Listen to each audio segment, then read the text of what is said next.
For those of you who have been worshiping with us over the years, you know that although I love a new good story, I also have a few favorites that I share with our kids and during the children's sermon every year at a certain time. Well, it has become my tradition over these years to share the story of Stone Soup when we draw near to Super Bowl Sunday. This particular telling of this story was written by Marcia Brown, and it was first published in 1947. So maybe even some of you who are older heard this story like I did as a child. It's based on a French fable. And in the French fable, the visitors who have come to this town are sometimes identified as that, just visitors. Sometimes they're strangers, identified as strangers or those who are lost.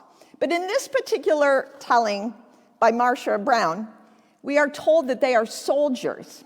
They've come to a village and they are very hungry. They're looking for a place to stay. But when they get to this town, again, this French town in this fable that might remind us of many other towns and places and situations in our lives, when they get to this town, they begin to ask if anyone has food for them. But of course, people say no, for these are strangers, persons they don't know.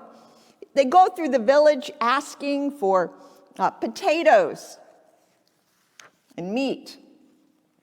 And little by little, those persons who say no, they have not a thing, hide their food. Well, these three soldiers, again, maybe visitors or strangers, have an idea. And so the one says, "Good people, come near. We are three hungry soldiers in a strange land. We've asked you for food, but you have no food. Well, then, we'll have to make stone soup."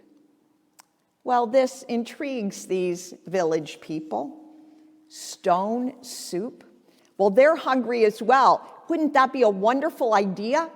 What a great plan, a good recipe to know how to make soup out of stones.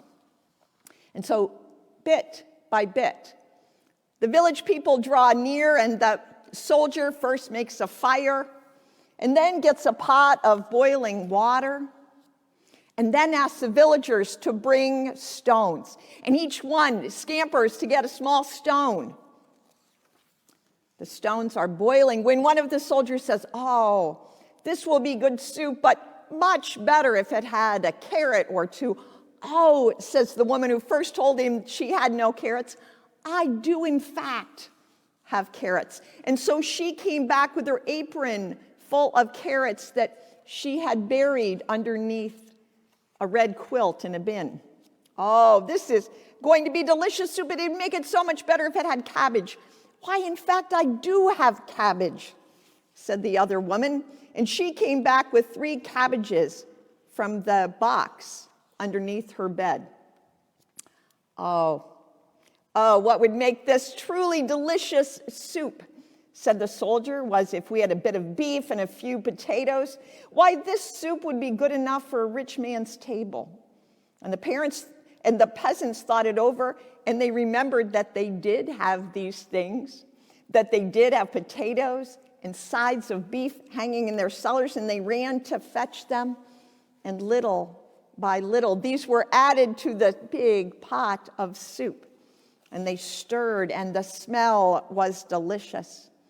And finally, the soldier sighed and said, "Well, there's no use asking about what you don't have, but what would really be good in this is a bit of barley." Why, sure enough, the peasants had barley. Well, as this soup began to simmer and they stirred it, finally it was ready. The townspeople went and set up a table, 2 large tables in the middle of town, and the people gathered round. And each of them tasted and then ate bowls of this delicious soup. Why, they had never tasted anything as good as this before. And after the soup, they danced and celebrated far into the night. Eventually, they invited these strangers, now friends, to come home with them, and each of those soldiers had a warm bed and a full belly on which to sleep. Ah, thought the townspeople the next morning, these strangers, soldiers, were actually friends.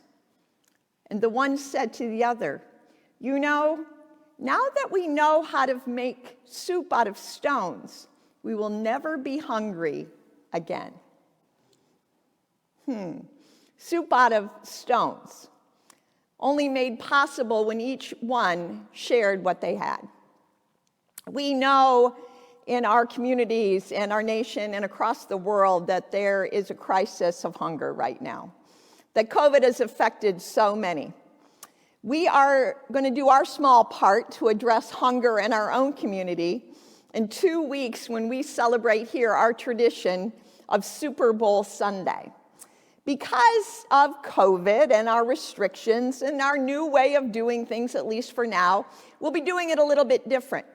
I've asked Jen to show you the screen of where you need to go to find out more information about our soup sale. We will be, check it out, and for those of you who are watching and maybe you're not on the computer or you don't go to our website, just call the office and we'll let you know. On Super Bowl Sunday, February 7th, we're going to have soup available, 5 kinds of soup available, I believe. Cold in quarts and smaller. And Cindy Bland, our new CYF director, is heading this up. But we're going to have soup available for purchase, meaning by donation. And it'll be available here at the church, curbside delivery from 10 to 12. So there are sign-up sheets here in the church if you are, if you're interested in signing up. And there are also, again, you can call the office or go to our website. All of the donations brought in on that Sunday will go to support the Meadville Area Soup Kitchen, which has its home here at Stone Church. So together, we can make a difference.